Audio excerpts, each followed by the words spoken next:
Hola amigos, buenas noches. Es un gusto estar de nuevo con ustedes y ahora con un nuevo curso de transmisiones CBT. ¿Ok? Estos cursos son bien importantes porque el mercado de las transmisiones CBT ha crecido muchísimo. Muchos fabricantes están colocando en sus vehículos más comerciales transmisiones CBT. Por ello es que a nosotros nos interesa mucho este tipo de temas. Desde luego nos interesa mucho porque se sale del sistema tradicional de las transmisiones convencionales y es importante nosotros entender cómo vamos a trabajar ahora con estos nuevos sistemas. Hay muchas cosas que parecen fáciles, pero ya cuando se trata de tener un carro fallando, de elaborar un diagnóstico, pues las cosas cambian muchísimo. Bueno, pues ahora le toca el turno a una transmisión CVT de Toyota, que hoy día las podemos encontrar desde el 2014 en Toyota Corolla y después en año posterior en el Toyota Yaris. Entonces son transmisiones que la verdad es que no son nuevas, podríamos decir que son de nueva generación, pero no son transmisiones que apenas empezaron a salir. Estas transmisiones son eh, la actualización de transmisiones anteriores, ¿ok? Los fabricantes tienen ya desde hace mucho tiempo en vehículos, no en los más comerciales, no en los más comunes, transmisiones CVT, experimentando cómo funcionan, cómo trabajan en los carros. Y lo cierto es que ha habido problemas y sobre la marcha se han estado corrigiendo. ¿Ok? Se han estado encontrando cuáles son las partes más débiles, cómo mejorar esas partes, cómo lograr el mejor control de la transmisión, cómo lograr que dure mucho. Entonces, todas esas circunstancias no han llegado aquí con nosotros, sino que en algunos otros países ese tipo de primeros modelos se han aparecido y bueno, se supone que nosotros ya estamos recibiendo modelos con muchas mejoras, con muchos arreglos que permiten que la transmisión pues dure más. ¿Ok? Y entonces es el caso de esta transmisión K313 que es de CBT, como ya hemos comentado, pero vas a ver en un Corolla y en un Yaris. Tal vez lo primero que nosotros podemos hacer por esas transmisiones es la revisión del aceite, el cambio del fluido, el chequeo del filtro, checar si en algún caso llega un carrito con el foco prendido de check engine, indicándonos que hay un problema en la transmisión.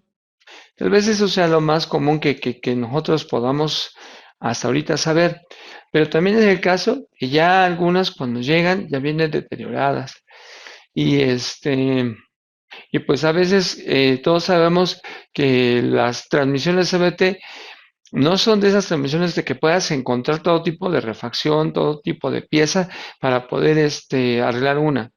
La mayoría de las veces tenemos dos opciones. Cuando se trata de que la transmisión está dañado el variador, bueno, pues tenemos que conseguir un variador completo que esté en buen estado. Y en caso de que el problema se encuentre en el cuerpo de válvulas, bueno, pues tenemos que conseguir un cuerpo de válvulas ya sea nuevo o ya sea alguno que se vea seminuevo usado. ¿Ok? Entonces, pueden pasar ese tipo de cosas, desde las más comunes, de que alguien te pida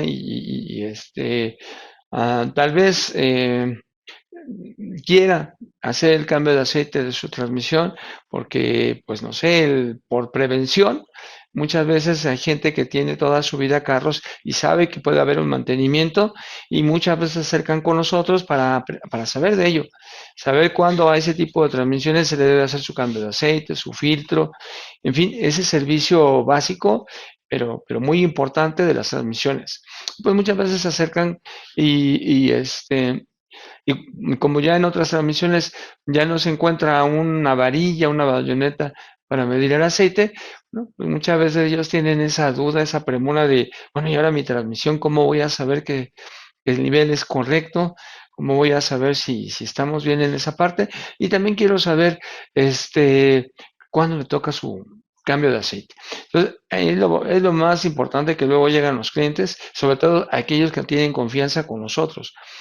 Pero posteriormente no va a faltar aquel que llegue y diga, es que mi carro falla y luego se le prende este foquito y no sé qué es ese foquito y quisiera saberlo, porque se pone lento, lento y a veces se neutraliza y lo tengo que apagar y volver a prender. Y otra vez que vuelvo a prender el foquito, otra vez empieza el problema. Empezó de más a menos, se prendía el foco pero podía caminar, pero ya después se prende el foco y se pone pesado, luego se neutraliza. Entonces, esos problemas van de más a menos y bueno, la razón es el foco está prendido y el carro no responde de manera correcta.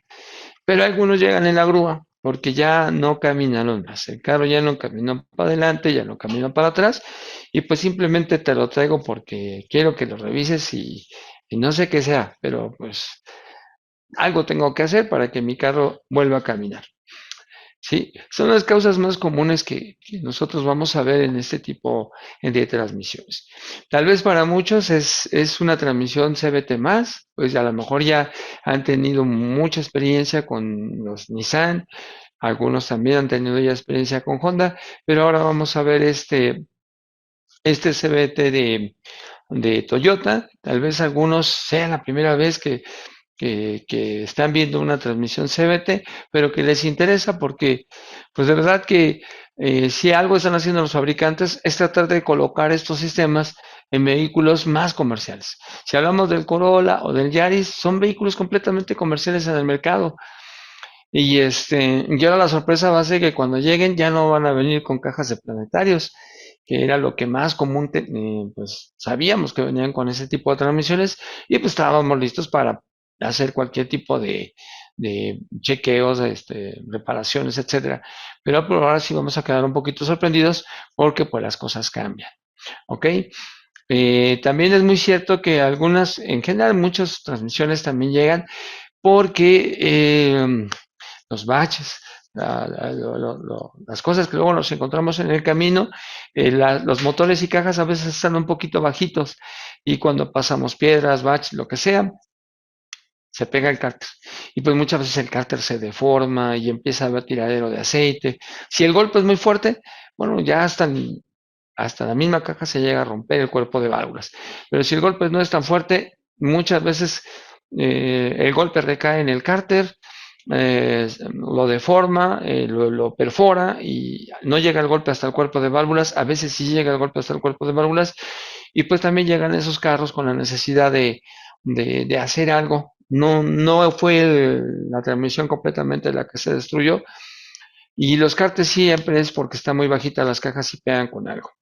Entonces ahí nosotros tenemos que conseguir el cárter, que afortunadamente lo venden en los concesionarios, lo tienen nuevecito, y también hay aceite y filtro para poder reparar ese tipo de cosas.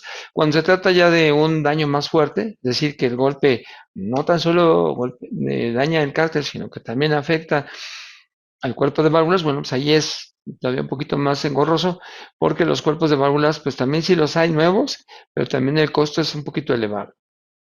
¿Ok? Todavía un cárter y el filtro y como que sea el aceite, pues todavía hay economía para adquirirlos y hacer algo, pero ya cuando se trata de un cuerpo de válvulas, pues ya como que las cosas cambian. Y sin embargo, pues muchas veces se tiene que reemplazar, porque no hay otra forma, ¿verdad? de hacerlo. Algunas partes duras, algunas, no todas, pues se tienen que conseguir de uso, pero de preferencia que se encuentren en excelente estado. ¿Ok? Bien, ahorita vamos a hablar vamos a mostrar más adelantito de cómo checar el nivel del aceite, de qué aceite debemos de ocupar, ¿verdad? Para poder rellenar el aceite de la transmisión. Y bien, todo eso que es algo muy básico. Pero quiero que ustedes sepan, porque a muchos nos interesa saber eh, ¿qué novedades hay con las cajas CVTs? ¿Cuándo sabemos nosotros o cómo podemos valorar las fallas que tienen las transmisiones? Pues fíjense que las transmisiones CVT pues son un sistema 80% bueno, las transmisiones siempre son convencionales, por ejemplo, las transmisiones de planetarios son muy hidráulicas, casi estamos al par. Yo quiero pensar que más o menos tendremos un 60% hidráulico y un 40% mecánico en las transmisiones de planetarios. ¿Ok? porque la hidráulica es bien importante para todas las funciones de la transmisión. Sabemos que los engranajes planetarios pues hacen los cambios. Sabemos que los embragues controlan a los planetarios, pero el control de los embragues, el control del convertidor es completamente hidráulico, por lo tanto hay más porcentaje hidráulico en una caja de planetarios que mecánico. Aún así, están muy parejos. Tendríamos por ahí un 60% en el sistema hidráulico y un 40% en la parte mecánica. Pero las transmisiones CVT se elevaron en la dependencia, en la necesidad de un sistema hidráulico. Pues una transmisión CVT ya es hasta un 80% hidráulica contra un solo 20% mecánica. Es decir, la mayor parte de las acciones que van a ocurrir en la caja dependen de un 80% del sistema hidráulico. Casi todo el control es hidráulico. ¿Ok? Entonces, pues ahora las cajas las tenemos que ver eh, con una forma diferente, ¿verdad? Con una perspectiva hidráulica y no mecánica. Porque en una perspectiva mecánica, pues nosotros visualmente andamos buscando aquellas partes que están desgastadas, deformes, rotas, en fin, sabemos que tenemos que hacer esa búsqueda, que sabemos que si la caja está fallando es porque ahí en la parte mecánica, en las piezas físicas, vamos a encontrar muchas fallas, ¿ok? Entonces, eso es cuando tenemos un sistema casi al parejo mecánico que hidráulico. Pero aquí lo cierto es que, pues muchas veces se desarman las transmisiones y sí, a veces hay cosas que son muy obvias. Mira, ya la cadena no sirve, las polas están rayadas, y eso es parte de partes físicas, ¿no? Y a veces es muy lógico. Pero hay veces en que las poleas no salen rayadas, ni la cadena tampoco sale rayada y el carro no desempeña bien. Y muchas veces cuando nosotros desarmamos la transmisión, pues nos llevamos la sorpresa y no sabemos qué sigue, ¿no? Porque si no tenemos rayadas las poleas y la cadena no está destrozada, ni tampoco rayada, pues entonces, ¿qué está pasando con la caja que está fallando? ¿Ok? Bien, entonces, ¿qué vamos a hacer ahora con las nuevas cajas CVT? ¿Por dónde empezaremos? Bueno, primero que nada debemos de empezar por identificar las fallas, como toda la vida. ¿Ok? ¿A qué me refiero? Pues siempre que hay un carro que está fallando, pues hay códigos. ¿Ok? Y sorpresa, porque a veces no hay códigos. Sin embargo, tenemos otra opción. Cuando tenemos un carro fallando y metemos el escáner y todavía no ha identificado una falla, es decir, para el escáner no hay fallas, aunque nosotros estamos manejando el carro y no lo sentimos bien. O sea, sentimos que no está respondiendo de manera correcta, pero no tenemos un código, ¿ok? Eh, Cuando no hay códigos hay síntomas, ¿ok? Y cuando hay códigos también hay, después del código, identificas el componente, pues hay tablas de diagnóstico, ¿ok? Y lo mismo sucede cuando hay síntomas. ¿Qué crees? Que no hay códigos, pero hay síntomas y entonces también hay tablas de diagnóstico para los síntomas. ¿Cómo cuál? Por ejemplo, hay veces que un carro llega al taller y cuando pones RAI y empiezas a avanzar, se siente súper pesado, muy lento. Tienes que acelerar mucho para que el carro se mueva. Y que crees, también lo puedo hacer en reversa. También pongo reversa, y si no le acelero, el carro ni se mueve, ¿no? Tengo que estarle acelerando y ahí va el carro moviéndose en reversa, pero muy lento, muy pesado, ¿ok? Entonces, ese tipo de problemas son a veces muy comunes. Y también hay veces en que los carros van caminando, arrancan muy bien, pero van caminando y ya no pasan de 80 kilómetros por hora. Ya por más que quieras acelerarle y pretendas que el carro sobrepase los 80 kilómetros por hora, pues hasta el contrario, al forzarlo más, el carro se empieza a neutralizar y después se nos bloquea, ¿sí? O sea, que tenemos que obedecer la velocidad a menos de 80 o máximo 80 para que el carro se mueva. Entonces, si nosotros los forzamos más, chin, entonces ahora sí ya prende un foco y el carro ya, pues ya ni siquiera se quiere mover, ¿ok? Ese tipo de cosas sí son, vamos a decir, cosas tal vez nuevas, pero que son ese tipo de síntomas y problemáticas que tienen que ver con un variador, ¿sí? Con el sistema del variador. Lo cierto es que no todo lo que pasa en una caja CVT es culpa del variador, pero esto que yo te estoy diciendo, que cuando un carro no arranca con fuerza, cuando un carro ya no hace más cambios, pues es lógico que tiene que ser el variador. ¿Por qué? Ah, pues porque este sistema mecánico e hidráulico es el que es el encargado de hacer los cambios. Este par de poleas son los encargados de todo, de la reversa, de primera, de segunda. Ya no hay más componentes. Ya no hay a quién más echarle la culpa sino este par de poleas que, que son las encargadas de hacer los cambios. Antes en una transmisión le podemos echar la culpa al SPRAC, a la banda, a los planetarios, a los embragues, a muchas cosas. Pero aquí no hay más de dónde, no hay para dónde moverse, solo tenemos dos poleas y una cadena. Y bueno, y la cadena ni siquiera a veces podemos echarle la culpa, ¿verdad? Entonces aquí casi nada más tenemos dos sopas, la polea primaria y la polea secundaria, o la polea de entrada y la polea secundaria. La polea de salida, perdón. Polea de entrada, polea de salida, polea primaria, polea secundaria. Y ahorita vamos a ver cómo es que Toyota les llama a estas poleas.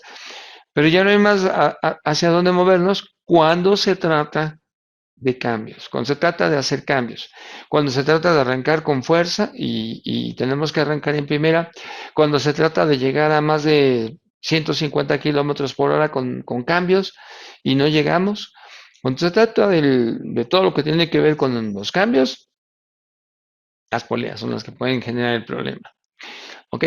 Pero también las transmisiones pueden tener otro tipo de problemas que no tienen que ver con el sistema del variador. ¿Cómo cuáles? Es que mi carro ya no camina en reversa, pero sí para adelante. Ah, caray. Sí camina para adelante, pero no en reversa nada. Se va en cero, se patina, se neutraliza y adelante sí camina. Bueno, pues ahí desde luego no podemos echarle la culpa al variador, porque pues sería parejo. Si no tengo reversa, pues tampoco tengo hacia adelante. ¿Ok? Ahí debe de haber otra falla. Oye, que el carro se para cuando llego a un alto y le freno. Pues igual no tendría por qué ser el variador el que origina ese problema. Ahí yo creo que más bien el problema podría ser nuestro clutch de convertidor. Oye, el carro como que se va jaloneando cuando voy avanzando, como que quiere, como que no quiere, como que avanza, como que no avanza. Bueno, ahí lo dividiríamos en dos, porque yo podría pensar en que el variador tiene un problema, pero también podría pensar en que en el embrague de avance se está liberando, se está soltando y aplicando. ¿Ok? Entonces, esa falla me podría parecer que podrían ser cualquiera de los dos. Sí podría ser el variador o sí podría ser nuestro embrague de avance. ¿Ok? Bueno, pues las transmisiones CVT están divididas en dos partes. Tienen componentes convencionales y tienen componentes CVT y se forman conjunto. ¿Ok?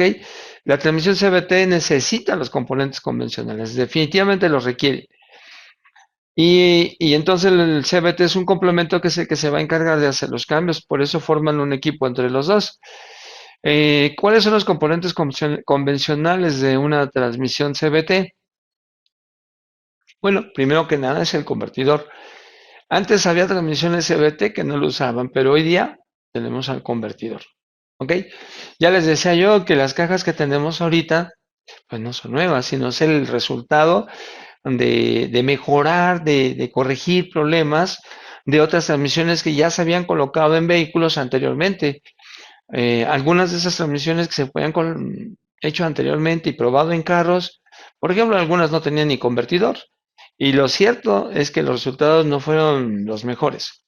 Algunas se lograron adaptar, pero siempre con el tiempo dieron problemas y algunas prefirieron mejor ya evitarse de ese tipo de cosas y poner convertidores. ¿Ok? Entonces hay muchas cosas que se vieron hace años y que hoy ya no se van a ver, que hubo una mejoría, por así decirlo. Entonces, los componentes convencionales son importantísimos para poder hacer una conexión de la fuerza que tiene el motor, del torque del motor, con el variador, con el sistema que va a hacer los cambios. Y el primer elemento, pues, es el convertidor, ¿no? El convertidor que se conecta con la cremallera del motor y que después, por medio de sus componentes internos, va a lograr transferir torque a la transmisión. ¿Ok? Pero no lo va a hacer directamente sobre el variador, sino que el convertidor va a haber un acoplamiento con un par de embragues. Uno de ellos es el que se va a ocupar para caminar hacia adelante, el embrague de movimiento hacia adelante o embrague de avance. ¿Sí? Entonces tenemos el convertidor y después el embrague de avance. Pero bueno, también tenemos un embrague que cuando tú vas a manejar en reversa, pues no puedes usar el embrague de avance, sino el embrague de la reversa. ¿Ok? Entonces tenemos un convertidor, un par de embragues, uno para manejar hacia adelante, otro cuando tengas que manejar hacia la reversa, y el tercer elemento convencional va a ser el planetario. Necesitamos un planetario en las transmisiones CBT y este planetario no lo vamos a ocupar para hacer cambios, sino lo vamos a ocupar para la reversa, para que se pueda invertir el giro del variador. ¿Ok? Para eso vamos a necesitar un planetario en el sistema CBT. Ese planetario puede ser Simpson, puede ser Ravillon, pero es importante para poder invertir el giro del variador. Entonces ya nos damos cuenta qué tan importantes son los componentes convencionales y que van a ser un equipo con el variador para que el carro se mueva. Transferir la fuerza, el torque del motor hacia esas poleas, primero tenemos un convertidor que además, ese convertidor va equipado con un clutch, un TCC, un clutch del convertidor, y después tenemos un par de embragues, el de hacia adelante y el que va a mover la transmisión en reversa. Después viene nuestro planetario. ¿Ok? Entonces, a eso lo puedes encontrar en unas transmisiones convencionales automáticas. Y ya después, entonces, vamos a encontrar lo que son los componentes específicamente del variador. ¿Ok? Por eso es que esos elementos convencionales también llegan a fallar como todos, ¿no? No llegan a tener problemas, también llegan a fallar. Y bueno, cuando hay un problema de un componente convencional, es totalmente diferente a cuando tenemos un problema con el variador. ¿Ok? Acuérdate que el variador, su función es que haya cambios desde cero, desde que estamos arrancando el carro en primera, desde que estamos arrancando el carro en reversa y todos los demás cambios que son secuenciales para poder alcanzar la alta velocidad. ¿Ok? Bueno, vamos a presentar rápidamente una pequeña información y posteriormente vamos a presentarles algunos componentes que tenemos ya aquí en el banco. ¿Ok? Vamos a. Bien, vamos entonces a. Déjenme abrir el material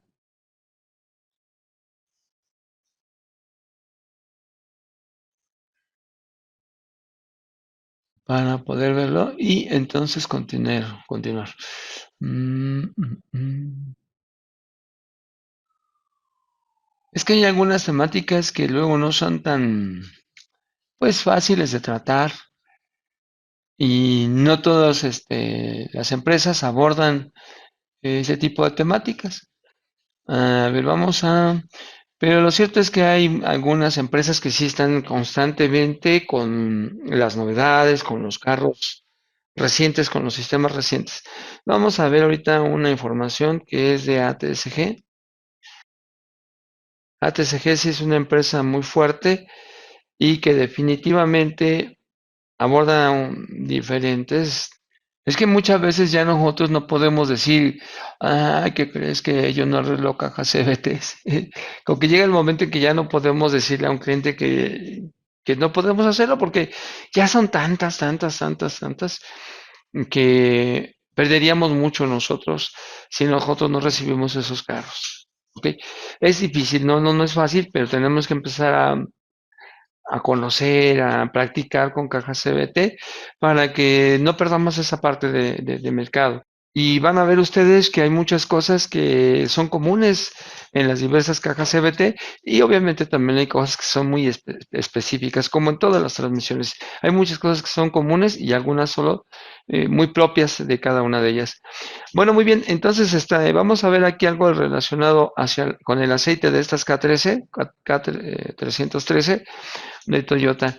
Eh, pues como habíamos dicho hace ratito, pues, lo que muchas veces la gente necesita es saber si está bien su nivel de aceite, porque en la mayoría de las cajas modernas ya no tenemos varilla para estar midiendo.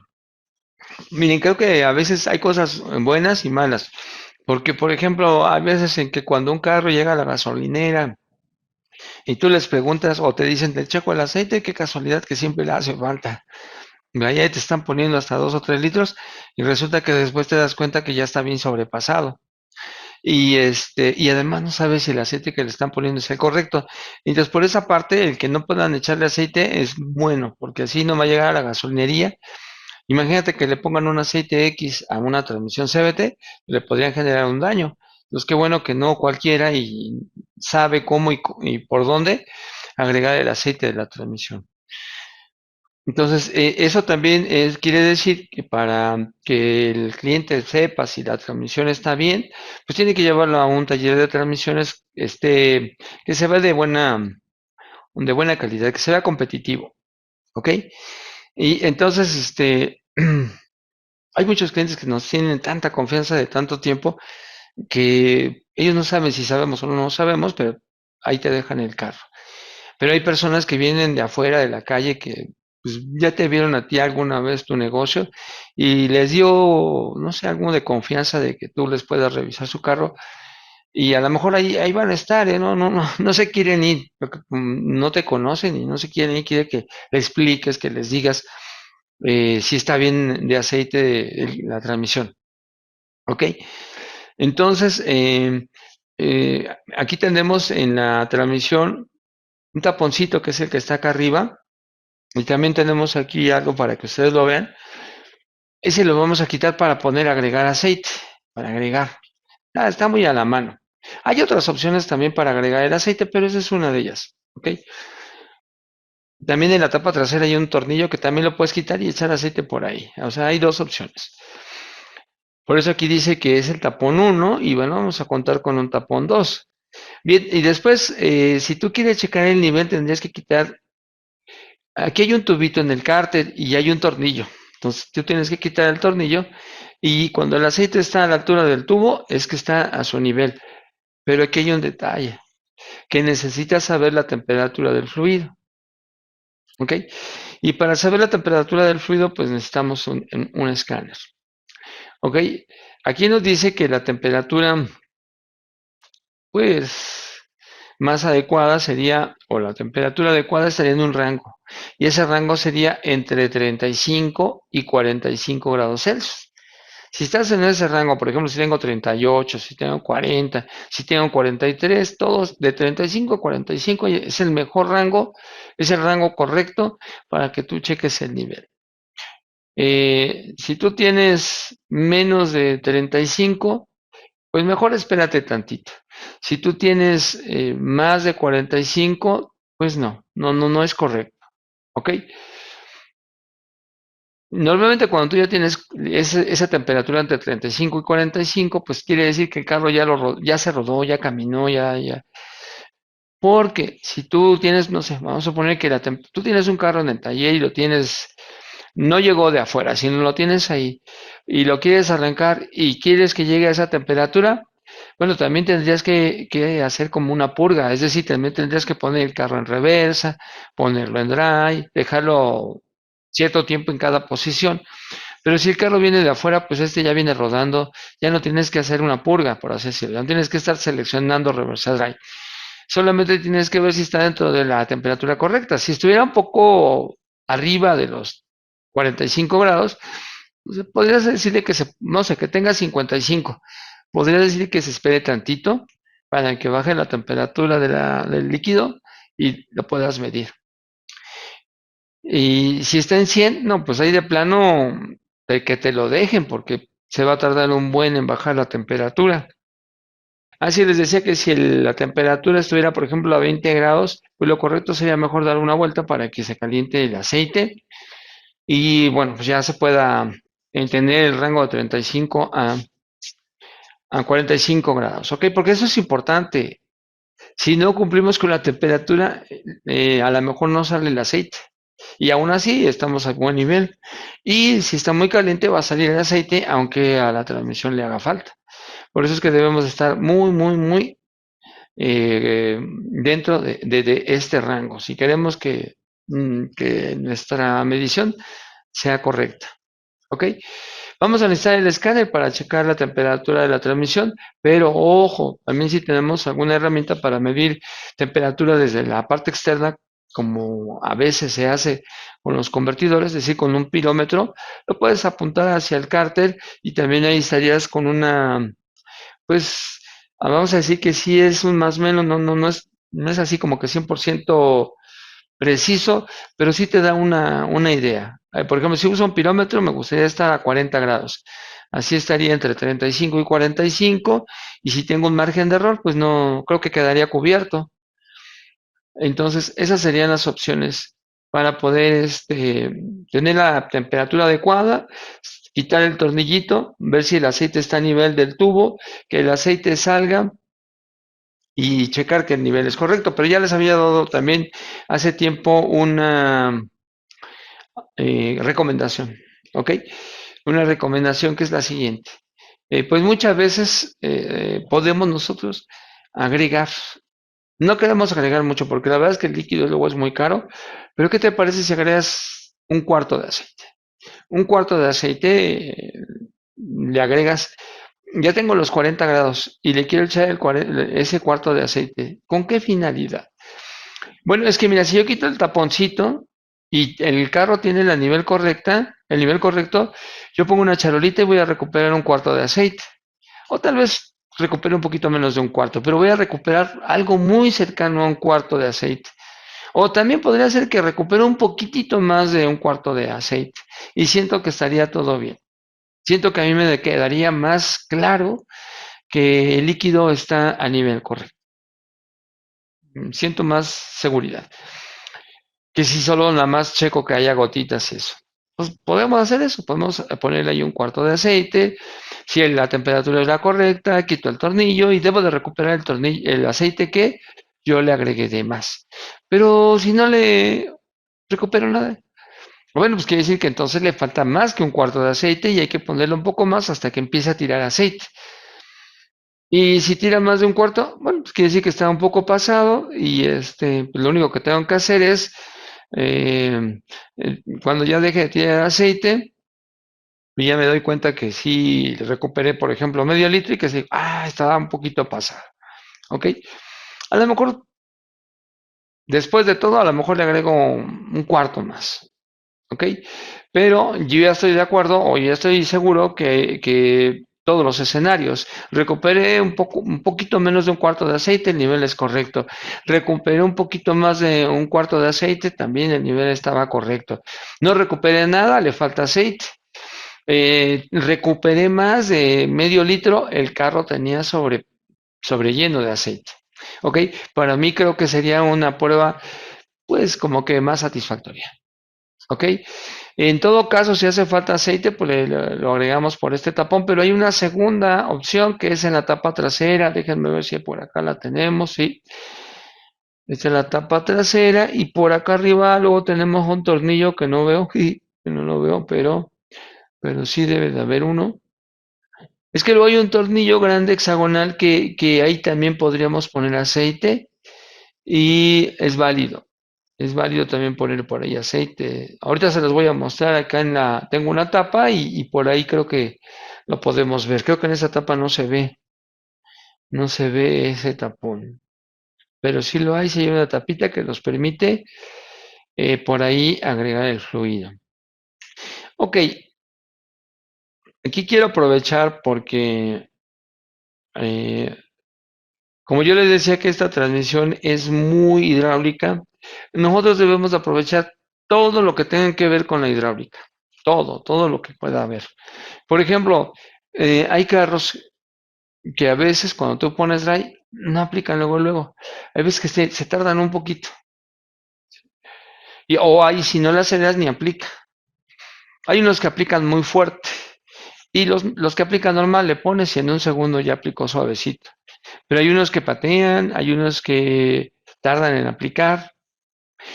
Por ejemplo, si nosotros tenemos un carro en modo de falla, tiene el carro una falla, está prendiendo el foquito en el tablero, a la hora que pones ya va a golpear. Eso es 100% seguro. Ok, entonces fíjate bien, aquí tenemos un tornillo para que puedas checar la presión del embrague de hacia adelante, el embrague de forward. Pongo mi manómetro, puedes ocupar un manómetro de 400 psi. No te va a dar 400, ¿verdad? Pero debes de poner un manómetro de mucha presión. Bueno, de hasta 400, 500 psi está bien. Y cuando pongas drive, fíjate bien cuánta presión hay. Y sobre todo, normalmente cuando se aplica un embrague, pues muchas veces tenemos primero una cantidad baja y después una cantidad alta.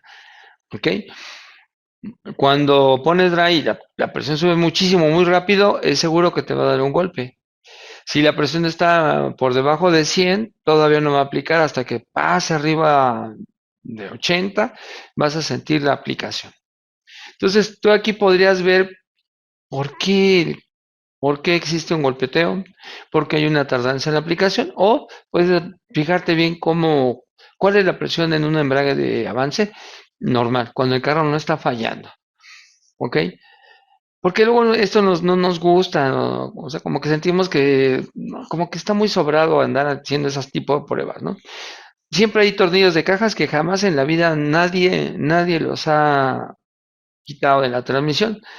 Eso quiere decir que a nadie le interesa medir presiones y sin embargo nos va entrenando. En un sistema hidráulico nosotros vamos a medir mucha presión y estas presiones que son muy básicas, cuando uno las va haciendo, nos van entrenando para después checar las presiones de un variador, porque las presiones de un variador están subiendo, bajando, y no así las de un embrague. O el margen de subir y bajar en un variador es mucho más alto que en un embrague. Entonces nosotros nos vamos entrenando. Entonces, voy a checar la presión de un embrague de avance para ver cuál es la presión correcta que debe de tener, debido a que a veces vamos a encontrar carros que se tardan en aplicar, o a veces tenemos carros que golpean. ¿Cuál es la presión correcta? Bueno, pues no hay cómo estar haciendo pruebas. ¿Ok? Pero no es la única presión que nosotros podemos medir. ¿Ok? Lo cual es muy bueno. O sea, esto es un antecedente antes de que veamos más del tema, para que ustedes sepan que hay en dónde trabajar, que sepan que como es un sistema hidráulico, hay gente que va a decir, bueno, yo nunca he visto hay un taller que hace muchísimas cajas CVT, yo jamás en la vida les he visto poner un manómetro. Quién sabe cómo le hacen, pero nunca veo que le pongan manómetros a las transmisiones y sacan carros, o sea, los dejan bien, los corrigen. Pues sí, tiene razón, hay gente que con muy poca herramienta hace muchas cosas. Pero hay veces que las gentes, bueno, por ejemplo, hay gente que tiene un lote de cajas, ahí tiene un montón de transmisiones y cuando no quedan, pues, por ejemplo, le cambia el cuerpo de válvulas. O cuando no quieren quedar, le cambia el variador y cuando no quieren quedar, la cambia completa, no sé, ese tipo de cosas, ¿no? Y obviamente te doy la razón, ni siquiera meten un solo manómetro ni nada de eso.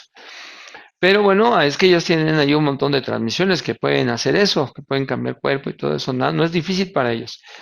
Nosotros, por ejemplo, si no tenemos un cuerpo, no tenemos nada de cajas, si hacemos un diagnóstico y compramos un cuerpo y el cuerpo no es el culpable, ya gastamos un montón de dinero.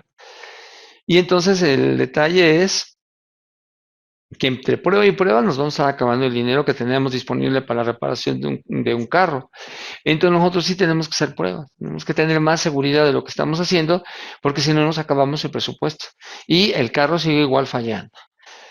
Entonces, cuando tú haces pruebas, te va a llevar al diagnóstico y te vas a dar cuenta. Pero aquí nos dice Víctor que si podría explicar un poco más a detalle, ok, cómo hacer las pruebas ok, vamos, estamos en esa parte. A ver. Sí, entonces le estaba comentando por qué sí es importante hacer mediciones. De hecho, fíjate que cuando haces mediciones ya después se vuelve algo de rutina, o sea, no se vuelve algo difícil. Pues si hay que escanear, escaneamos. Si hay que hacer esto, lo hacemos. Y si hay que medir presiones, lo hacemos sin miedo. O sea, ya después se vuelve una rutina que tú haces en el momento que tú dices, este carro como que lo siento raro, a ver, métele los manómetros. Porque precisamente cuando tienes un carro que falla y no tiene códigos, pues lo que sigue es medir presiones. Esa es la otra parte del diagnóstico. Quiero ver qué está pasando con el carro, pues mídele presiones. ¿Ok? Y eso no lo van a hacer el 80% o 90% de los técnicos que se dedican a esto. ¿Qué es lo que hacen ellos? Cambian esto otro, cambian aquello. Y entre tanto cambio que hacen, sí les dan, ¿eh? Y muchas veces cuando se les vuelve a ofrecer una falla similar, ya saben qué es lo que, si el otro día tenía una falla como esta, sí, le cambié la tapa y quedó, o le cambié las poleas y quedó. Entonces ellos van entre quita y pon, haciendo como un historial de las fallas con respecto a la pieza que quitó la falla. Pero se me hace un poquito tedioso eso. Creo que para mí es mejor hacer pruebas y hacer mediciones y todo eso. ¿Ok? Bueno, voy a regresar nuevamente, solamente porque es algo rápido. Yo decía, es que las cajas también pueden tener una tardanza cuando aplicas dry o aplica muy fuerte y golpea o aplica bien. Entonces aquí tenemos un tornillo para que puedas meter un manómetro y checar cuánta presión le llega a forward o al embrague de avance. Ojo, aquí vamos a tener que usar dos manómetros, porque tenemos el embrague de avance, tenemos el convertidor y tenemos el embrague de reversa, que van a tener una presión que está por debajo de los, no sé, el convertidor tiene como 100. El reversa y DRAN no pasan para mí no pasan de 200 de 6. Pero ojo, cuando hacemos pruebas en un variador, esos pueden llegar hasta 800 o 900 PSI. ¿Ok? Entonces son dos manómetros diferentes. Uno que voy a usar para checar el variador o cuestiones relacionadas a las poleas y otro manómetro que voy a checar para convertidor, para checar TCCs, para checar forward, por ejemplo. Todo eso es con un manómetro de 500 y con el otro uno de 1500. ¿Verdad? No te espantes, la verdad es que los manómetros sí cuestan un poquito caros, más los coples, más etcétera, etcétera, pero pues tú quieres que el trabajo en un CVTA sea fácil, sea fluido. Bueno, pues entonces vas a invertir un poquito, no vas a invertir cantidades grandísimas, vas a invertir un poquito y eso te va a ayudar a que sea más fácil tu trabajo. Bueno, de este lado, aquí de este lado vamos a tener la posibilidad de medir otras presiones. Pero también quiero decirles del tornillo que les decía que también por otro lado puedes aplicar aceite, que es pero aquí tendrías que quitar la llanta o levantar el carro para que con una manguerita, en lugar del tapón que tuviste enfrente, lo puedas hacer también por este tornillo, en ese tornillo que está aquí. Y de acuerdo al tipo de aceite que vas a requerir, muchas veces en el tornillo viene ahí el tipo de aceite que requieres o que vas a ocupar en esta transmisión. Por eso aquí dice, este es el tapón 2 para rellenar el fluido. ¿Sí? Ahí tienes dos. O sea, el que tú veas más cómodo, ese es el que tú le puedes poner. ¿Ok? Acuérdate, este es un tapón para rellenar, no es el nivel. El nivel está en un tubito que está en el cárter. Bien, entonces acá vamos a ver más tornillos para medir presiones.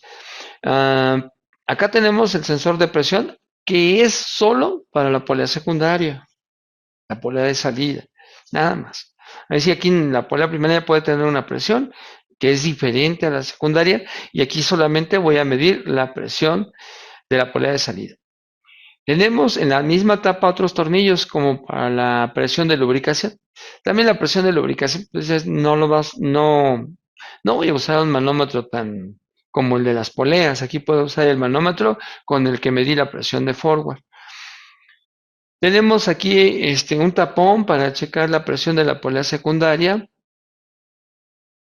No sé qué tan fácil o qué tan difícil, pero aquí lo tenemos. Y muchos de esos tapones no son convencionales, es decir, no vas a la casa de donde venden herramientas y lo tienen y no. A veces hay que mandarlos a hacer. Pero ahí vas a poder medir la presión de la polea secundaria y del otro lado la presión de la polea primaria. ¿Ok? Esta información es bien importante porque la necesitamos si nosotros, conforme vamos trabajando con los sistemas CBT, nos acostumbramos a hacer mediciones, a hacer pruebas, al principio va a ser bien complicado, bien así como que engorroso, no cabe oye, está bien incómoda aquí. Sí, a veces es un poco difícil, pero una vez que ya agarramos ritmo, no, pues olvídense. Aquí hay mucha información que nos va a servir para hacer diagnóstico. Entonces, si podemos medir presiones, como yo les decía, no tengo códigos, pues mide presiones y ahí es donde tú vas a encontrar la causa de la falla. Pues por eso es importante que hagamos eso. Fíjate que aquí hay una pequeña tablita que nos dice algo sobre las presiones. No nos dice si le está acelerando, si es a ciertas revoluciones, pero aquí nos habla de los tipos de motor y nos dice que la presión que puede haber en la polea secundaria. Y aquí nos dice, por ejemplo, que si estás en drive, podrías llegar de 508 a 696 y en reversa de 522 a 696. ¿Ok? Lo cual quiere decir que cuando tú necesitas un poquito más de presión en la reversa que en drive. Pero vuelvo aquí, es que nos faltan más condiciones porque ahorita les voy a explicar algo relacionado hacia la presión. ¿Ok? Entonces ya tenemos una idea de lo que es dónde mido el aceite, dónde se lo agrego, a qué temperatura lo debo de checar. Ahorita les voy a decir qué cantidad y también les puedo decir que sí puedes quitar el filtro, puedes quitar el cárter para reemplazar el filtro y este a su vez debemos de checar si también tenemos un cartucho, porque normalmente las CBT cuentan con dos filtros, el filtro convencional que se monta en el cuerpo de válvulas y otro filtro más que es cartucho de papel que se monta en alguna parte y que sirve para las partículas que suelta el convertidor. Muy bien, entonces vamos a ver la cantidad de aceite que tú vas a reemplazar cuando está vacía la transmisión es de 7.5 litros, ponle 8 litros. 7.5, aquí nos dice que es lo que necesitas cuando tú estás llenando la transmisión. Ok, ya la desarmaste, la volviste a armar, ya la montaste en el vehículo y le tienes que poner, tal vez le tengas que poner, no sé, unos 5 y arrancarlo y después agregarle hasta que empiece a tirar el aceite por el tornillito. Yo siento que podría ser 7.5 o a veces, no sé, un poquito arribita, ¿no? Ahora, ¿qué aceite le debo de poner? Ah, pues aquí lo dice, ponle el aceite Genuine CBT FE, ¿ok? FE. Yo te decía que en el tornillito de la tapa, ahí también puedes agregar aceite a la transmisión y muchas veces en ese tornillo va a decir FE para que te acuerdes cuál es el tipo de fluido que debes de utilizar, ¿ok? Dice, use el fluido Genuine CBT FE. FE. Entonces ya ahí se sería, oye, pero ¿dónde lo consigo? Bueno, pues obviamente donde venden cosas, refacciones de Toyota en la misma agencia, o si tú consigues un aceite CBT que diga ahí que puede cumplir con la norma FE de Toyota, pues también lo puedes poner. ¿Ok? Pero que sea un aceite que tú sepas que es de calidad. A lo mejor es un aceite que es de multimarcas, pero ahí te va a decir en qué vehículos y qué normas cubre, ¿verdad? Y si dice FE, pues yo pienso que te puede servir. ¿Cuánto le debo poner? Y si no le estoy cambiando todo el aceite, bueno, yo pienso que unos 4 y medio serán los que se puedan quitar y los que tú tendrías que reagregar. Ok, entonces aquí está. Más tarde mañana yo les voy a entregar un material donde les pueda agregar esa información, cuánto aceite, qué tipo de aceite, dónde lo vas a colocar y porque lo básico, lo que el día de mañana puede llegar al taller y no podamos nosotros resolverlo. Ok, y también ya les di una idea de que las presiones más importantes sí se pueden checar. Creo que hasta la reversa por ahí debe de tener un tornillo para checar. Y esta transmisión de repente pierde la reversa, obviamente porque hay un daño, porque hay un fallo, que es de la reversa. No es que pierda la reversa y luego la podamos recuperar, no. Hay que hacer la reparación a veces para que volvamos a tener reversa. Tal vez sí tenga un tornillo y si no, pues no podemos medir la presión. Ok, entonces yo ahorita voy a presentarles algunos componentes que tenemos aquí en la mesa para poder hablar de eso, del aceite. Vamos a desarmar más adelante una caja para que ustedes cuál es el procedimiento.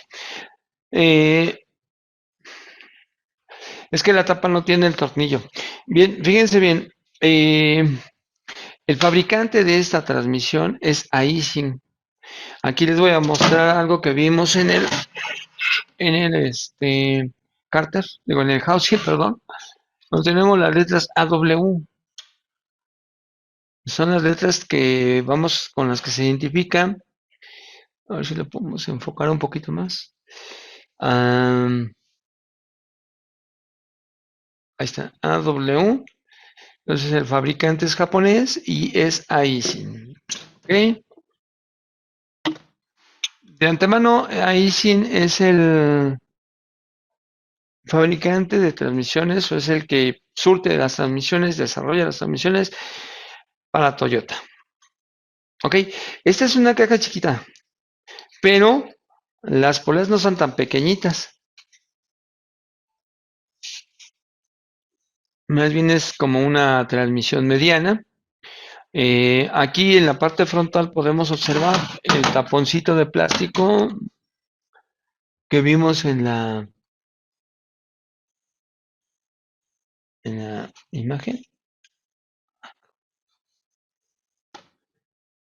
Creo que sale a presión. Bueno, sale. Este sí va a salir a presión, hasta va a ser un poquito de palanca. Lo podemos sacar, no tiene rosca. Hay que hacer la presión. Eso sería para que tú puedas agregar fluido por aquí. Aquí podemos agregar fluido. ¿Ok? Tiene un O-ring. Si te das cuenta que tiene un O-ring. Para que no vaya a haber fugas. Ahí está un O-ring.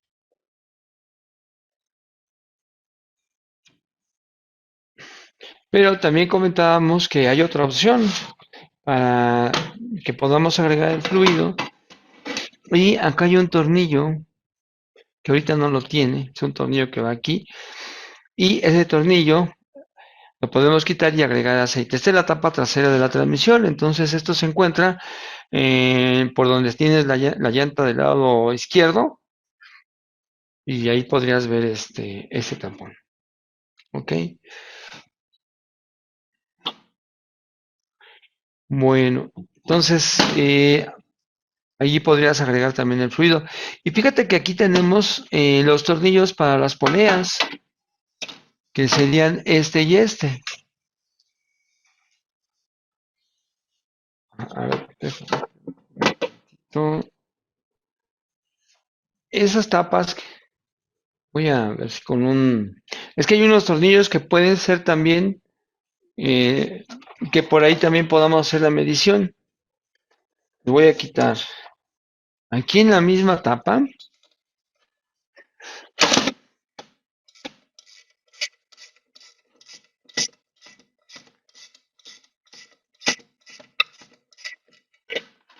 aquí va el sensor de presión.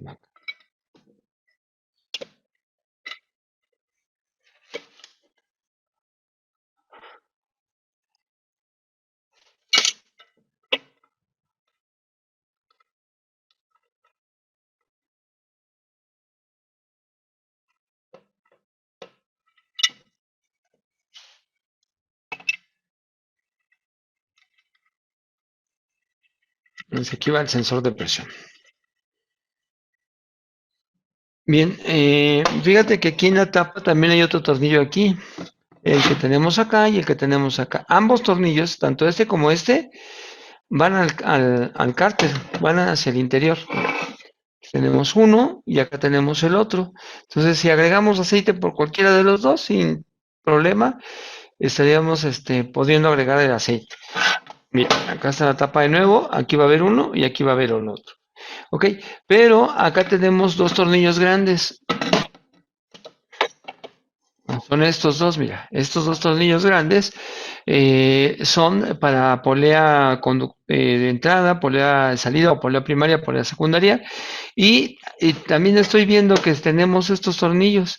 Lo que no sé es cuando ya esto está montado en el carro, qué tan posible podría ser que coloquemos aquí el manómetro. Es decir, aquí un adaptador, en lugar de mandar a hacer este adaptador que sería grande, tal vez podríamos hacer uno más pequeño y, no, y podamos medir aquí y no acá. En fin, tendría que ser en el que esté más fácil, en el que se pueda colocar un adaptador más fácil. Pero creo que también acá tenemos una opción para hacer la medida de la presión de la polea, que en este caso sería la primaria. ¿Por qué sé que es la primaria? Porque acuérdate que en la polea secundaria es donde va el sensor de presión y del otro lado es donde está el sensor de presión. Pero veo que tanto aquí como del otro lado también podríamos hacer la medición aquí. Acá también podría ser.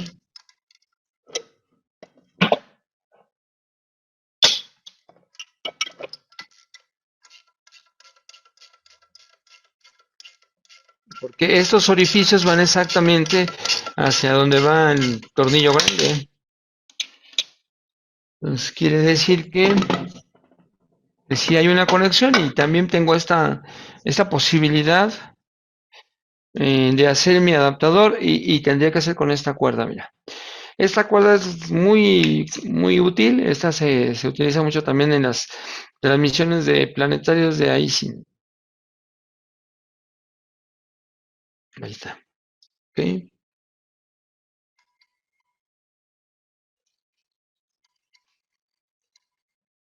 Entonces, de una vez ya sabemos que sí existen donde podemos medir la presión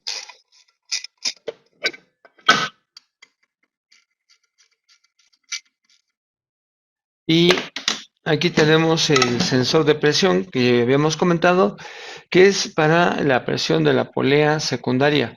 La polea, ahorita vamos a hablar de ello, pero bueno, aquí podemos medir bueno, aquí tenemos el sensor y lo podemos rechecar con el escáner, ya que el escáner nos va a dar los valores de presión, pero a través de un voltaje que va a estar ahí con este sensor. El cárter no lo tenemos como para poderles enseñar el tubito y lo demás, así no lo tenemos ahorita. Bien, pero de este lado tenemos el variador. Vamos a mostrarles el variador. Vamos a quitar tantito esto. Voy a usar tantito la tapa para platicarles de lo siguiente. Cuando estamos trabajando en una transmisión CBT y vamos a armar o a desarmar, es muy importante la tapa, porque la tapa nos permite mantener aquí el variador. Muchas veces lo que hacemos es, primero que nada, es tratar de que la tapa quede fija de esta forma. Para ello le ponemos unas bases a la tapa para que la tapa quede así, ¿ok? Y después vamos a meter el variador en la tapa y una vez que el variador se encuentra en la tapa, entonces vamos a empezar a colocar el housing. Fíjate, el housing lo ponemos sobre la tapa que ya tiene las poleas y ya empezamos a hacer todo el armado de la transmisión. ¿Ok? Entonces, el primer paso cuando armamos la caja sería primero que nada que el variador se encuentre en las tapas. Y aquí en las tapas hay algo que es muy interesante. Primero que nada debemos estar checando en estos sellos. Aquí en las dos poleas, tanto la polea primaria como la polea secundaria, van a ser alimentadas a través de un tubo que tenemos aquí. Aquí hay un tubo para la polea secundaria, aquí hay un tubito para la polea primaria y tienen un anillo. Sí, aquí tienen un anillito, que ese anillito queremos que esté bien, que no esté roto, que no esté maltratado. Y acá tenemos el otro, porque a través de estos anillos van a ser los sellos que impiden que el aceite que le llegue a las poleas pues se vaya para otro lado. Por aquí es donde va a salir el aceite para cada una de las poleas. Y después tenemos este tubo que también es importantísimo, pues tiene la presión para lubricar la cadena, se lubrique la cadena. ¿Ok? Entonces, cuando nosotros vamos a armar esta transmisión, recuerden, lo vamos a hacer primero que nada colocando las dos poleas en la tapa, obviamente con una base que no esté así toda chueca, y de ahí vamos a partir, pues el housing lo vamos a colocar. Una vez que ya las poleas aquí, aquí vamos a poner el housing, después vamos a poner los embragues, etcétera, etcétera. Ok, ya lo van a ver. Vamos a un lado. Y ahora vamos a ver las poleas. Esta sería nuestra polea secundaria y también va a ser nuestro eje de salida. Pues esta se va a conectar con el piñón del diferencial, con este engranaje. Es un engranaje de transferencia que se va a ocupar para hacer contacto con el piñón del diferencial. Obviamente el piñón ya sabemos que va a mover a la corona del diferencial. Ok, normalmente estas poleas que se conectan con el piñón diferencial cuentan con un resorte. ¿Ok?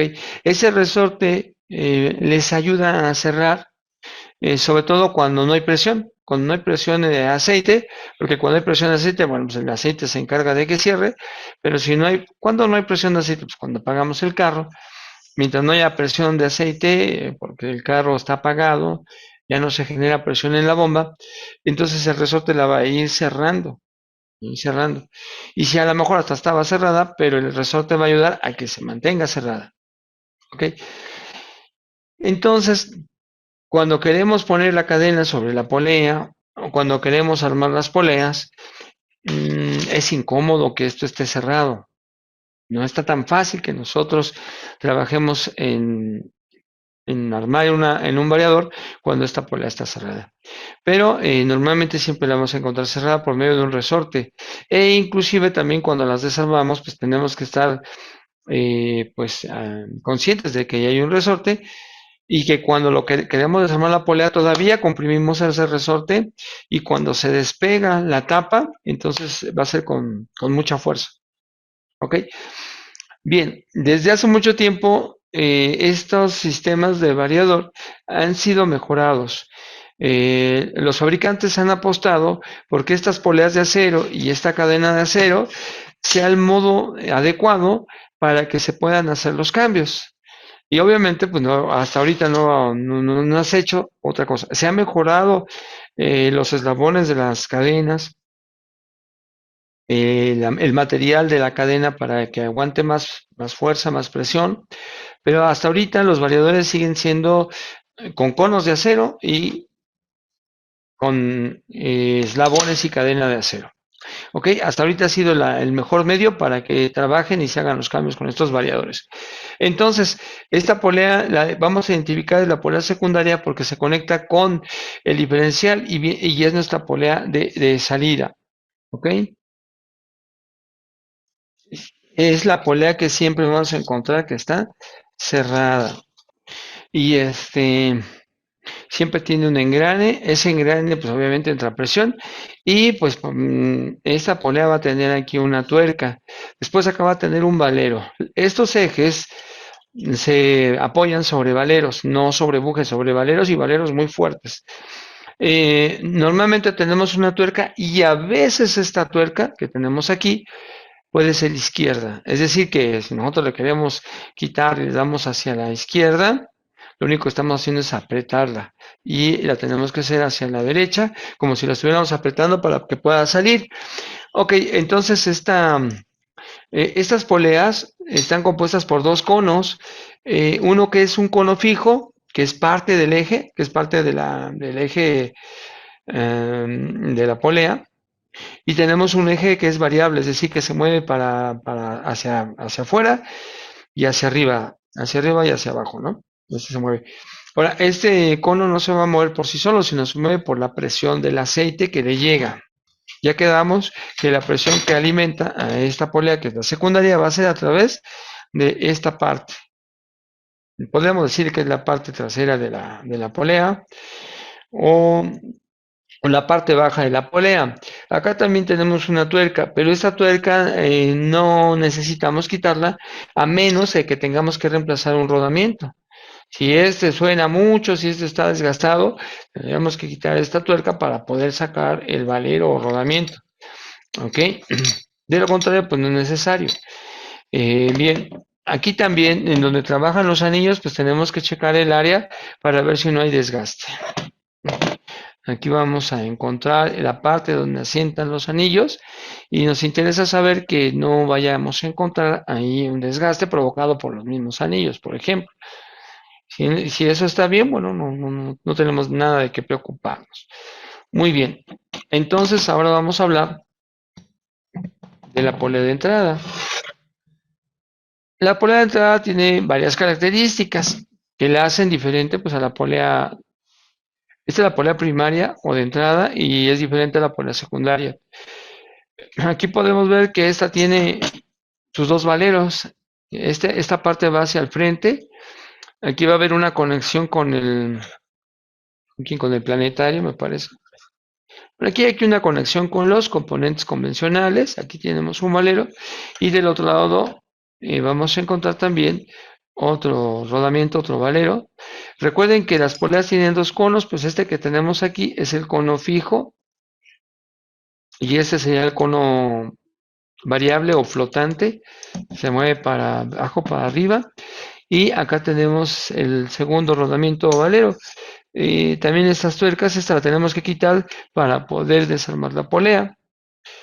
Debemos de contar con todas esas herramientas, todos los dados que se requieren para extraer las poleas y después también fijarnos si esta se va a mover hacia la derecha o hacia la izquierda. Se supone que este conito se puede mover, pero es que estas no tienen resorte y deberían de poderse mover. Está ya saliendo. A diferencia de que esta no tiene resorte, aquí sí la podemos mover. Ahí ya se cerró y ahí abrió. Okay. Esta pieza tiene aquí unas ranuras que van a servir para un sensor que va a medir los giros de esta polea. Entonces ya vemos cómo este cono sí se puede meter y salir porque no tiene un resorte. Ok, ahorita como cuesta un poquito de trabajo, pero normalmente debería de ser fácil. Bueno, sobre las poleas, bueno, pues ya que vimos que tienen sus conos, nos interesa muchísimo saber cómo son sus sellos. Pues dependiendo de los sellos que se ocupen en las poleas, nosotros vamos a estar a la expectativa de si son buenos para sellar, si son buenos para evitar que se pierda la presión del aceite. Pero para conocer esos sellos, pues necesitamos desarmarlas. En este caso, esta eh, polea, aquí está su parte baja, o parte trasera, si ustedes quieren llamarle así, que es donde va a recibir la presión y donde va a estar el anillo, el tubito que vimos en la tapa. Obviamente también tenemos que ver que se encuentra en buen estado. Fíjense que cuando los valeros, vamos a poner que este valero tuviese problemas, estuviera dañado y generase juego en el eje, si eso estuviera pasando, el tubito estaría pegando con el asiento y dañaría la polea.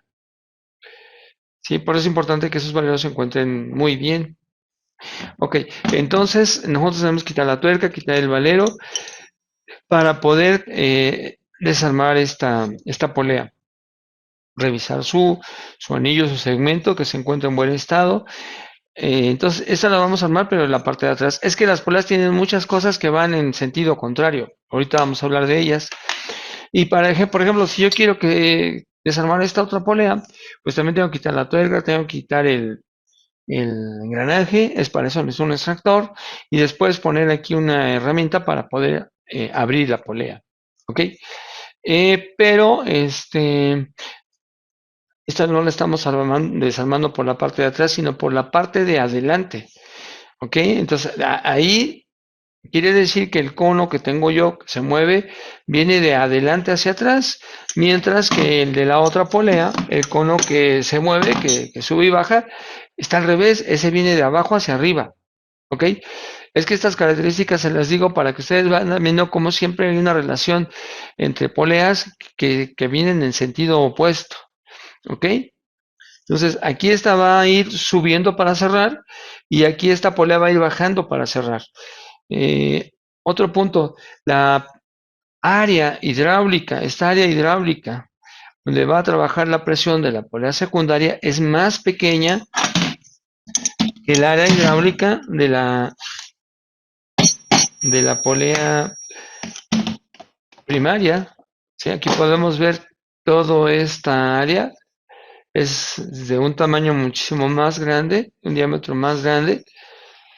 Esta parte de aquí, que es la que es del cono, es de un diámetro mucho mayor al que tenemos acá, que corresponde a nuestra polea secundaria. ¿Sí? Ese es más pequeño que el que tenemos de este lado, que es el de la polea primaria. Entonces, esas características las vamos viendo porque esas características tienen que ver con el tipo de presión con la que va a trabajar la polea primaria y con la que va a trabajar la polea secundaria. Un área más grande en la polea primaria, una más volumen de aceite y una área más chica en la polea secundaria. ¿Ok? Menos volumen acá, más volumen del otro lado. Ok, entonces el trabajo de estas poleas mecánicamente es de desplazamiento proporcional. ¿Ok? ¿Qué quiere decir esto? Primero que nada, debemos de conocer el ciclo del CBT. El ciclo del CBT inicia precisamente con la polea secundaria completamente cerrada, cerrada totalmente, y la polea primaria totalmente abierta. ¿Ok? Es el inicio. Y eso podríamos decir que es primera. Esta va a estar totalmente abierta, perdón, totalmente abierta la primaria y totalmente cerrada. Ahí iniciamos con los dos puntos opuestos. Mientras que una está totalmente cerrada, la otra está totalmente abierta. ¿Ok? ¿Qué va a pasar después? Pues que esta polea va a ir cerrando y conforme esta vaya cerrando, por ejemplo, si esta cierra 1 milímetro, la otra va a abrir 1 milímetro. Cuando esta cierra 1 milímetro más, la otra va a abrir 1 milímetro más. ¿Cómo lo va a hacer? Bueno, pues para ello tenemos la cadena de empuje. ¿Ok? La push belt. La cadena de empuje, esa, fíjense lo que va a suceder. Conforme la polea, que ahorita tenemos completamente abierta, que es la polea primaria, conforme la polea va cerrando, la cadena se va moviendo hacia atrás, hacia atrás, hacia atrás, hacia atrás. ¿Ok? Haz de cuenta que la cadena prácticamente la tiene la polea secundaria, pero conforme el vehículo va avanzando y se va moviendo las llantas, la polea primaria que está completamente va a empezar a cerrar y como consecuencia va a hacer que la cadena se vaya desplazando hacia afuera, hacia afuera. Cuando la cadena se va desplazando hacia afuera, hacia afuera, hacia afuera, esto va a provocar que la polea secundaria se vaya abriendo. ¿Sí? Y ahí es lo que yo les decía. Bueno, pues si la polea cierra 1 milímetro, la cadena se va a desplazar 1 milímetro y la polea secundaria se va a abrir 1 milímetro.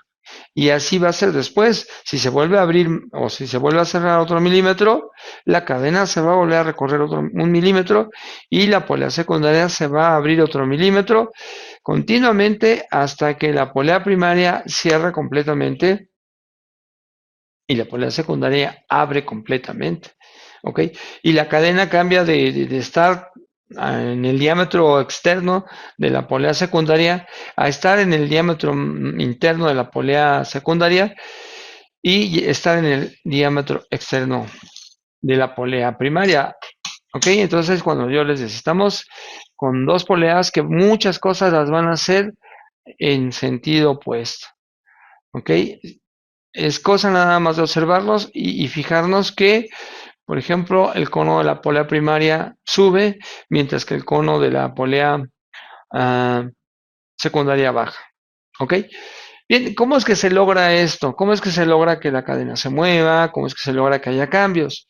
Bueno, ya lo mencionábamos. Bueno, pues cada que la polea que está abierta, porque cuando estamos con el carro parado así va a ser, ¿sí? Si la polea primaria está completamente abierta y la secundaria está completamente cerrada, el carro está arrancando en primera con mucho torque, con muchísima fuerza. Pero si no es así, es decir, si esta polea se cierra un poco y si esta se abre un poco, entonces el carro ya no arranca en primera y empieza el carro a sentirse un poco pesado. Dependiendo de qué tan abierta está esta polea, al vehículo le va a costar más trabajo moverse, porque estamos parados y estamos arrancando. Para que arranque bien, la polea tiene que estar hasta afuera. De no ser así, dependiendo de qué tan adentro esté la polea, le va a costar mucho trabajo empezar a arrancar, empezar a tener movimiento. Y después, si queremos que haya cambios, esta polea tiene que ir cerrando. No va a cerrar de golpe, tiene que ir cerrando gradualmente, pero de manera constante.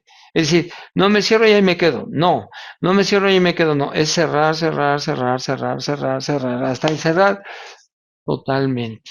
Y conforme esta cadena se va cerrando, perdón, conforme esta polea se va cerrando, la cadena va abriendo a la otra polea y tiene que ser de forma constante para que tengamos los diversos cambios.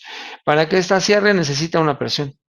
Si no tiene la presión correcta, pues sí va a cerrar, pero va a llegar un momento en que ya no cierre más, que el máximo de espacio que cerró, pues es equivalente a la presión que tiene. Entonces, si no hay la presión correcta, se quedará a una cierta apertura y ya no va a cerrar más.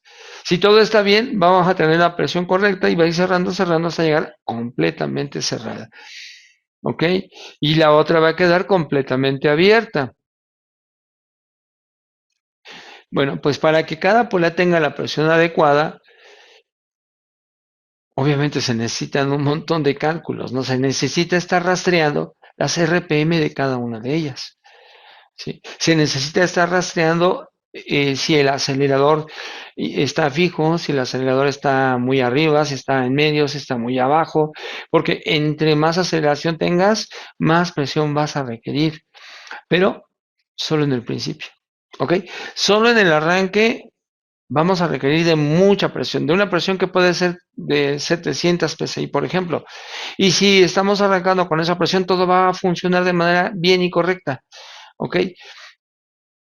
Pero 700 en esta polea, aquí no va a haber 700. Cuando esta tenga 700, aquí va a haber menos de 700, para que entonces inicie el ciclo de manera correcta. Posteriormente, esta polea va a empezar a bajar su presión. Va a ir bajando, va a ir bajando, va a ir bajando. Y esta, primero que nada, va a mantener su presión. Y posteriormente va a llegar un momento en que esta presión sea mayor a la presión de la polea secundaria. ¿Ok? Pero algo nos va a llamar muchísimo la atención. Yo les decía, es que cuando arrancamos podemos llegar al tope de presión, pero cuando el carro va avanzando, la presión va bajando, va bajando, va bajando, va bajando, a rangos de que aquí puedan haber 250 y acá 200, por ejemplo. Unas presiones que las podríamos ver en una caja convencional. O sea, la alta presión no la requiere siempre, solo la vas a requerir cuando el carro esté en el arranque.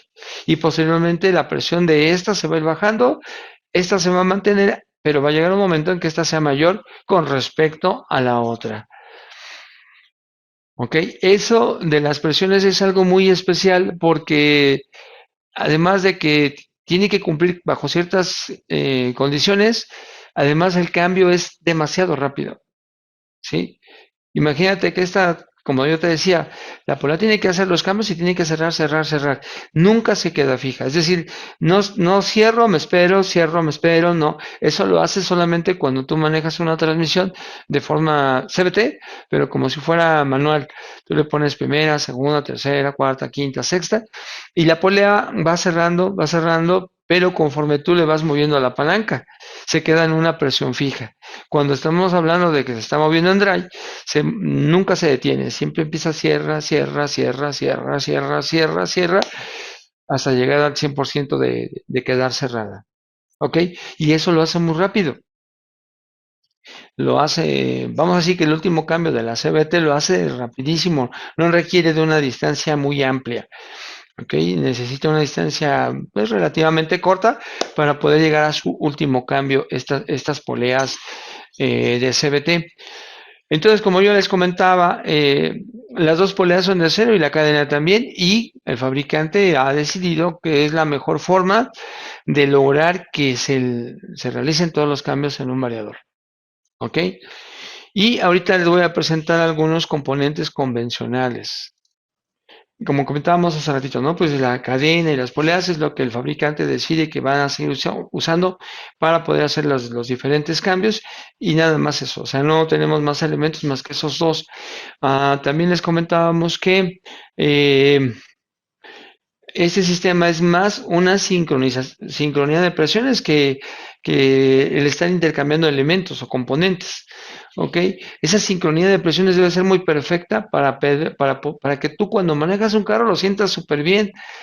Sí, ¿cómo es que la computadora sabe cómo manejar la presión en cada una de las poleas para que los cambios se hagan de manera secuencial y el carro vaya avanzando de manera correcta?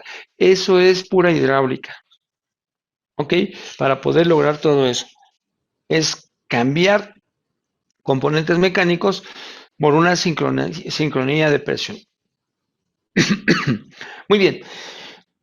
Haciendo a un lado tantito este sistema hidráulico que llamamos variador, vamos a presentar los componentes convencionales de esta transmisión J313.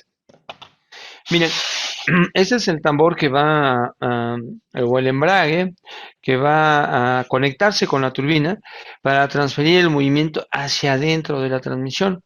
Esta flecha es la que va a hacer esa conexión. Turbina con eh, elementos internos de la transmisión. ¿Ok? Es un embrague convencional. Acá van a ver algunos anillos, un par de anillos, para que a través de la bomba se pueda aplicar este embrague o este clutch. Esta área que tenemos aquí, pues aquí hay unos orificios por donde entrará la presión del aceite para que sea aplicado este embrague de hacia adelante. Ok, entonces vamos a la parte de atrás. Aquí va a haber un conjunto de discos. Aquí en esta parte, discos de fricción y discos de metal. Y acá tenemos dentro de la flecha o puesto en la flecha un engranaje solar. ¿Ok? Este engranaje solar desde luego no afecta para poderlo desarmar, pero me parece que este tiene un seguro para en un determinado momento quitar la flecha y hacer un trabajo más preciso, ¿no? Si quiero yo quitar el émbolo. Ok, ¿qué quiere decir que tengamos este engranaje solar ahí? Bueno, pues que si la flecha de entrada está girando, pues el engranaje solar también va a estar girando, transfiriendo movimiento. Es decir, que no necesitamos que siempre esté aplicado el embrague de avance para que haya movimiento. Con este engranaje solar podemos conducir la reversa, pero siempre y cuando el embrague esté aplicado, si no, no. Y con los discos que tenemos aquí, podemos hacer que la polea de entrada se mueva. Ok, ¿cómo lo va a hacer? Bueno, es que en este caso lo que tenemos es un planetario tipo Raviño. Un planetario o un portasatélites tipo Raviño es cuando viene con satélites en pares, ya que algunos portasatélites solo tienen un satélite y este tiene doble. Y cuando trae doble se llama Raviño. Bueno, pues este planetario, este portasatélites, va a acoplarse con la polea de entrada. Esta es la polea de entrada. Y fíjense cómo este va a estar aquí. Está unido el portasatélites está unido a la polea de entrada. Y después vamos a tener dos cosas. Todas estas ranuras que tenemos aquí en el portasatélites, ahí van a ir los discos del embrague de hacia adelante, el embrague de forward.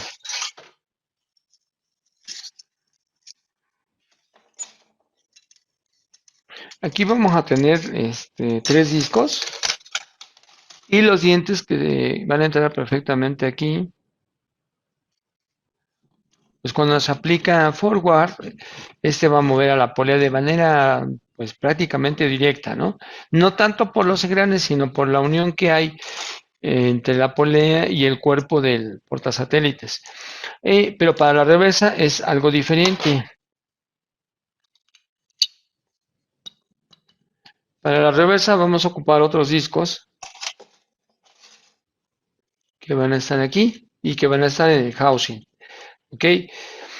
Allí esos discos lo que van a hacer es no se van a mover y como el engranaje solar que tenemos aquí siempre se está moviendo, y además se está moviendo hacia la derecha, cuando este esté frenado, fíjense que lo que sucede, la polea empieza a girar, pero girando en sentido contrario. O sea, ahí es cuando estamos invirtiendo el giro de la polea.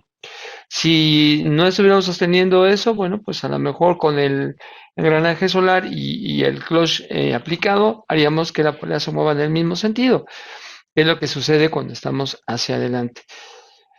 Pues bueno, ahora entonces estos son nuestros elementos convencionales en esta transmisión. La verdad es que son pequeñitos, no son de tamaño muy grande, porque obviamente no se requiere que sean de tamaño muy grande. Entonces, ahí está. Ahora les voy a mostrar en dónde se va a ubicar la reversa. Aquí está el housing.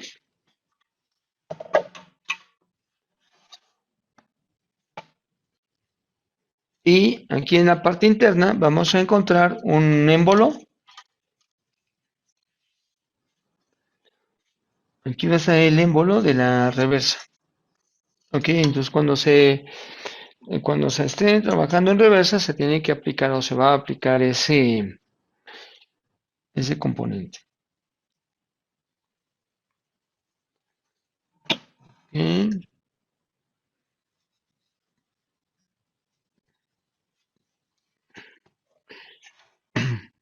Bueno, ahora, bueno, ya vimos aquí, eso es lo referente a los componentes convencionales y nada más nos falta el convertidor para que ustedes lo vean, cómo es el convertidor que va a estar trabajando con esta transmisión.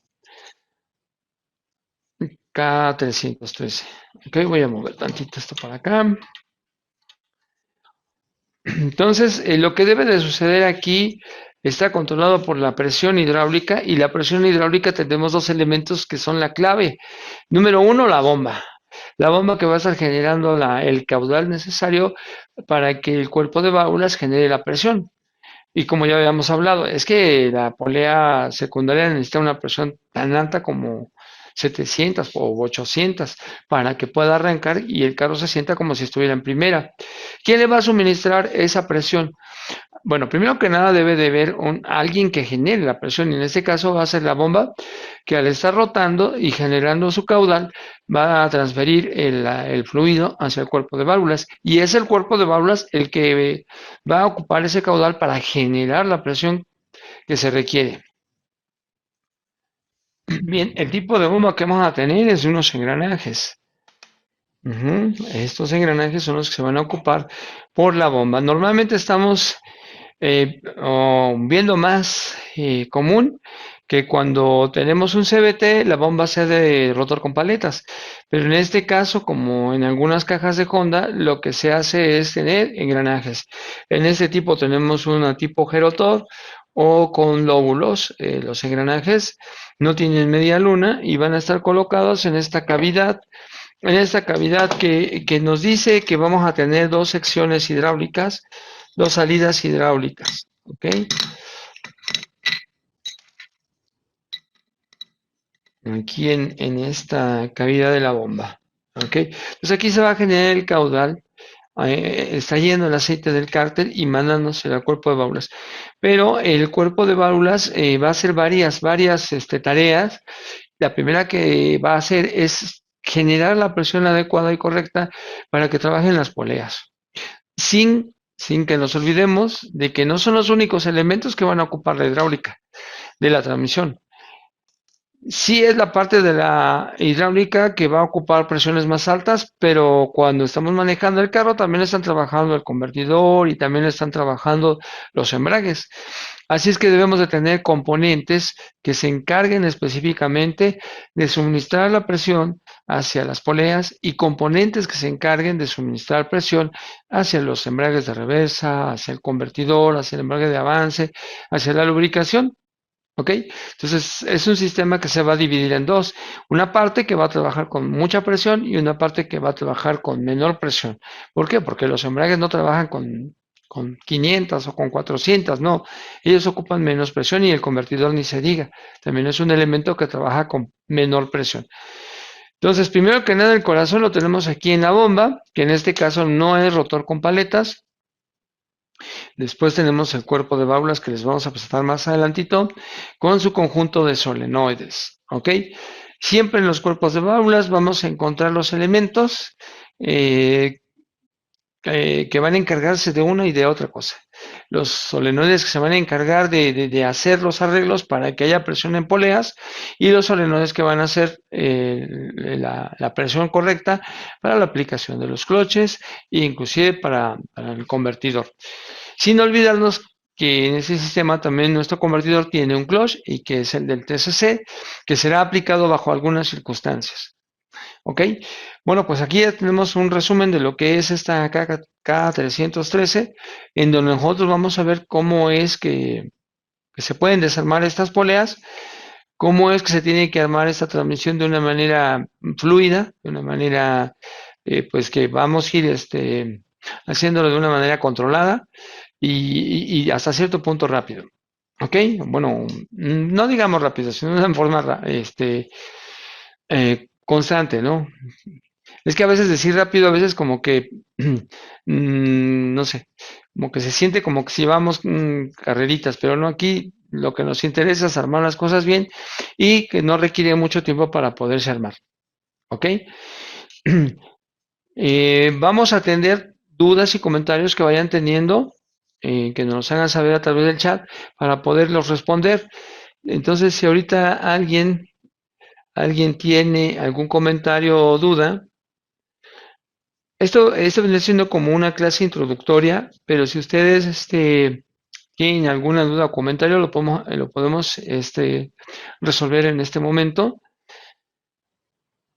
El día de mañana voy a entregarles un manual, una información que tiene que ver con lo que vimos ahorita y que tiene que ver con lo del aceite, con el funcionamiento de los variadores, cuáles son sus características, cómo es que estos van a trabajar, como lo habíamos comentado, que ya lo tenemos ahí preparado, solo nos falta hacer unas correcciones y se los entregaremos el día de mañana para que ustedes lo puedan repasar.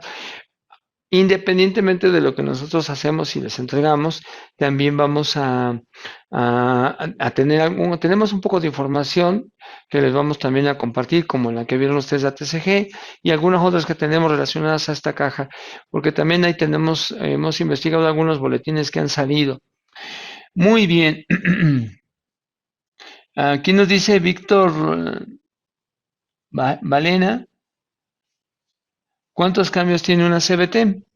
Bien, mire, hay veces en que los vehículos que tienen una transmisión CVT solamente tenemos la opción de directa y a veces low. Es decir, lo normal y, por ejemplo, si te toca subir una pendiente le puedes poner low. Pero también existen otros que nos permiten manejar el vehículo como automático o como cambio manual. Entonces muchas veces se puede escalonar la presión de una polea para que nos permita tener 6 cambios diferentes. ¿Cómo se logra? Pues te pongo una presión y no la modifico. Hasta que me pidas otra velocidad, modifico la presión para que tengamos otra relación de poleas y ahí la mantengo hasta que cada que tú me vayas pidiendo los cambios, entonces yo voy haciendo que la cadena se coloque en diferentes posiciones, pero que se mantenga, es decir, que no se recorra.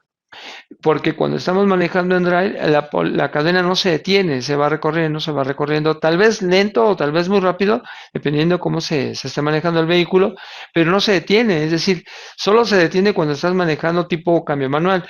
Si estás manejando en drive, la cadena se mueve, se mueve, se mueve, se mueve, se mueve, se mueve, se mueve, y entonces dices que no tiene cambios, o sea, tiene un montón de cambios, porque imagínate cuántos cambios hay o cuántas relaciones puede haber cuando la cadena se mueve 1 milímetro. Y si se mueve 2 y se mueve 3 no se debe tener una distancia como de 20 milímetros más o menos. Entonces, cada que se mueve la cadena 1 milímetro o antes de 1 milímetro, ya tenemos una velocidad diferente. ¿Ok? Ahora sí que la diferencia entre velocidad y velocidad a veces es mínima, pero ahí va, ahí va, ahí va, ahí va, ahí va, hasta llegar desde el principio hasta el final. Y no se detiene mientras hacemos en drive. Si tú vas acelerando un poquito fuerte, ese movimiento lo va haciendo más lento, pero no se detiene.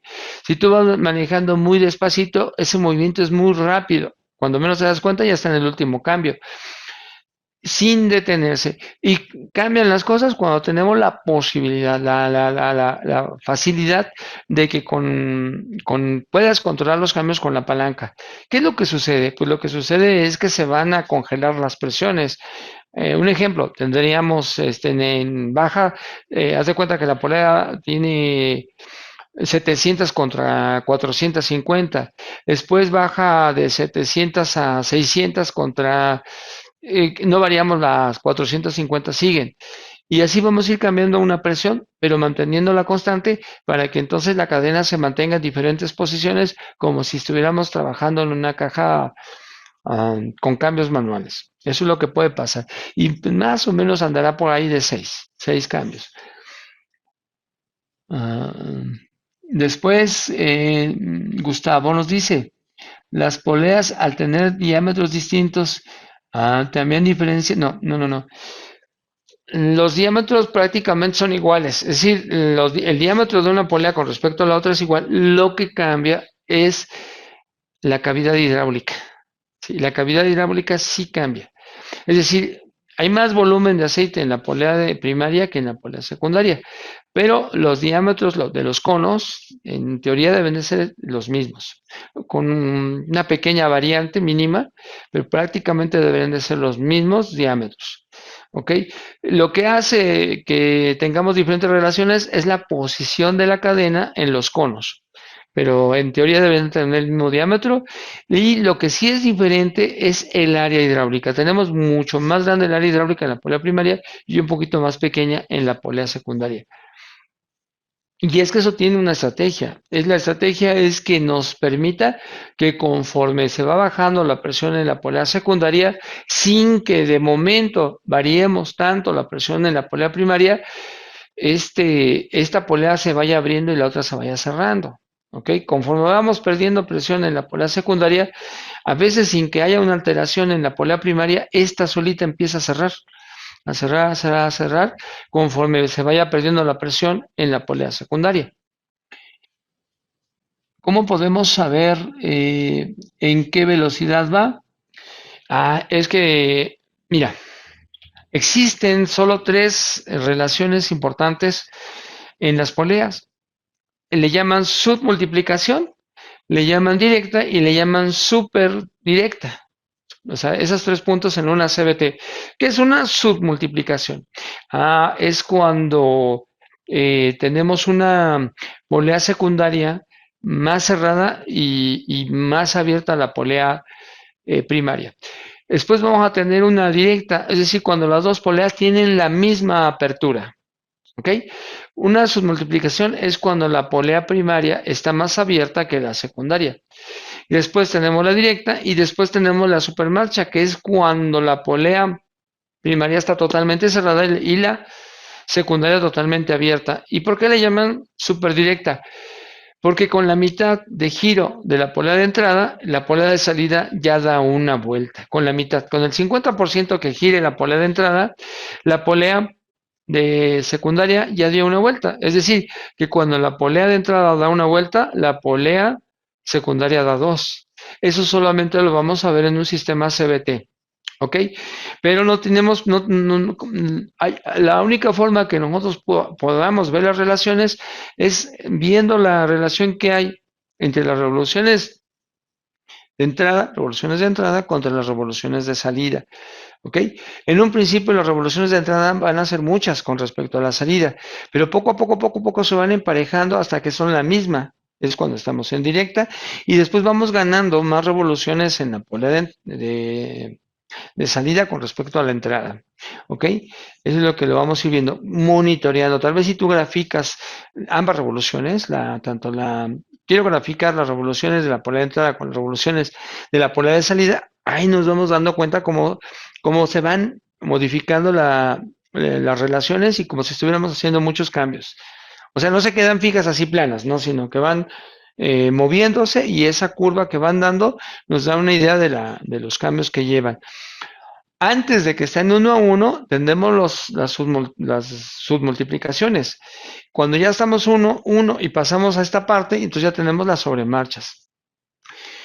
Ok, entonces, ah, los cuerpos de válvulas de las transmisiones CBT se diagnostican de igual manera que las de planetarios, o tienen una forma diferente. No, definitivamente los cuerpos de válvulas es lo mismo. Es decir, tenemos válvulas en correderas que, que también que se pueden desgastar, y igual que los otros cuerpos de válvulas, y podemos checar con pruebas de vacío para ver qué tan desgastadas están las correderas y para saber si ese cuerpo se puede volver a reutilizar o requiere cambiarse. Es exactamente lo mismo. ¿Ok?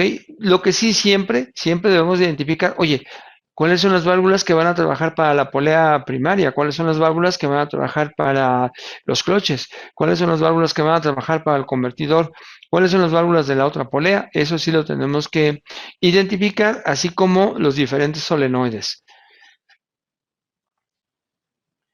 Después tenemos, ¿qué tan cierto es que los cuerpos de válvulas y solenoides en CBT fallan más? Bueno, ahí sí y no. Porque mira, yo te voy a decir que un CBT depende de dos cosas y que esas cosas son bien importantes e increíblemente dependen mucho de esas dos cosas. Para que algo no dure mucho, es porque lo estás usando constantemente, pero además cuando usas algo mucho y aparte no le haces mantenimiento, no cambias el aceite, pues se va a acabar muy rápido y va a tener fallas muy rápido. Si tú haces servicio a una pieza que siempre va a estar bien lubricada con un aceite mínimo al 90%, se va a alargar su vida. Ese sería el caso de cuerpos y solenoides. ¿Ok? Pero, pero aquí hay algo bien interesante, que las CBT se fatigan. ¿Ok? Las CBT se puede decir que son de respuesta retardada. ¿Sí? Como no, ya no tenemos cosas, por ejemplo, con las cajas de planetarios hay diferentes componentes que uno se encarga de un cambio, el otro se encarga de otro cambio. Estamos alternando los componentes. Aquí no alternamos nada, aquí nada más son las dos poleas que van a hacer todos los cambios. Entonces, lo correcto para la CBT es hacerlo de manera secuencial, es decir, constante. Que tú tengas un acelerador si quieres alto, pero que no lo estés haciendo modificaciones de baja y alta aceleración, que seas constante en el manejo, ¿ok? Para que la polea se pueda mover tranquilamente de un lado a otro, ¿sí? Porque si nosotros manejamos mucho el acelerador y queremos muchos cambios descendentes, forzados, queremos manejar de una manera muy deportiva, eso no le cae para nada bien a un sistema CBT porque la cadena se estresa. Y cuando la cadena se estresa mucho, pues tiende a romperse. ¿Ok? ¿A qué me refiero? Que la cadena no está hecha para cambiar constantemente de dirección, de cambiar a los cerrones de fuertes de las poleas. No está, está acostumbrada a moverse mucho, porque se estresa y se estira a tal grado que se puede romper. ¿Ok? Entonces, depende mucho de los conductores de que su vehículo, de que su sistema o dure mucho o dure poco. Eso depende muchísimo, porque hay personas que toman un vehículo CBT cuando antes tenían otro tipo de vehículos y piensan que la CBT va a ser igual, que le va a responder de la misma manera, y entonces es cuando empiezan a haber problemas. Sí, porque definitivamente un CBT no es al 100% igual que los otros carros. Aquí es como que más pausadito, como que se lleva un poquito más de tiempo. El carro va a llegar a 200 kilómetros por hora si tú quieres, pero dale la oportunidad. Deja que lo haga solo. No quieras que lo haga rápido. Trata de darle su tiempo y con eso va a trabajar perfectamente. Entonces, es como que debemos de ser un poquito más lentitos con el CBT que con las transmisiones convencionales y vas a ver que te va a responder muy bien. No vas a estresar la cadena y si haces los mantenimientos y cambios de aceite, pues hasta alargas la vida de la transmisión. Entonces, muchas veces vamos a escuchar que son malas, que no duran y todo eso, pero ten por seguro que es por eso, porque cuando una persona que está acostumbrada a manejar otras transmisiones se encuentra en la CVT, luego lo que quiere es que le responda igual, y eso muchas veces no se puede. Te voy a decir que, por ejemplo, hay muchas personas que su primer carro, y a lo mejor no es un carro nuevo, pero es un carro que tiene caja CVT y nunca ha manejado otros carros, para él es el carro perfecto, el carro que necesita. Sobre todo si es una persona que no quiere, que no está esperando un manejo deportivo, que está esperando que su carro le lleve bien de un lugar a otro, a su trabajo, a su casa, que le permita salir a carretera y regresar, que puede tener alta velocidad, pero que no está con prisas, que está manejando con tiempo para llegar a donde tiene que llegar. Y te va a decir que es un carro excelente. Pero no es lo mismo el comentario que tú tienes de ese persona que está manejando por primera vez un vehículo, se amolda perfectamente ese carro, y no es el mismo comentario de una persona que ha manejado carros de doble embrague, carros de planetarios y que le gusta correr los carros. No es lo mismo, lo va a sentir lento, va a decir que no sirve, que no está cambiando, en fin, va a haber muchos comentarios hasta que se adapte al sistema. Pero muchas veces mientras se adapta al sistema, pues ya anda rompiendo la cadena, muchas veces rompe las cadenas. ¿Cuál sería el kilometraje recomendado para el mantenimiento? Nos pregunta Gustavo. Pues mira, yo pienso que cada 30,000 kilómetros, y todo depende de dónde lo manejes. A veces se podría alargar un poquito más, dependiendo de dónde se maneje el carro. Si estamos subiendo pendientes, bajando pendientes, curvas, o sea, todo tipo de camino, está bien a los 3,000, 30,000 kilómetros. Si estamos manejando mucha recta, pues a lo mejor se alarga hasta 35 o 40,000 el cambio del fluido. Todo depende de las condiciones. ¿Por qué? Porque un carro se esfuerza más cuando está subiendo y bajando pendientes, cuando entra en las curvas, hace más esfuerzo. Y en cambio, cuando va en la recta, hace menos esfuerzo. Y eso hace que el aceite, pues no se deteriore tan rápido. Entonces, a un trabajo de mucho esfuerzo, yo creo que a los 30,000. En un trabajo de menos esfuerzo podría ser a los 35,000, para que esté más parejo, cambiando filtros, obviamente. Muy bien, pues vamos a ver si no hay más preguntas, sino para dejar esta sesión por el día de hoy y continuar en la siguiente. Bueno, pues vamos a terminar. Muchas gracias a todos por sus comentarios, que son muy importantes, y eh, voy a ponerlos al tanto de cuáles van a ser las herramientas que vamos a requerir para estas poleas, porque es bien importante que nosotros sepamos si tenemos o no los dados que se requieren para quitar las tuercas para desarmar una polea, y qué más necesitamos aparte para trabajar con las poleas. Entonces, ahí les estaré yo hablando de ese tipo de herramientas para que ustedes pues las vayan adquiriendo con el tiempo correcto. Pues muchas gracias y nos vemos en la siguiente sesión.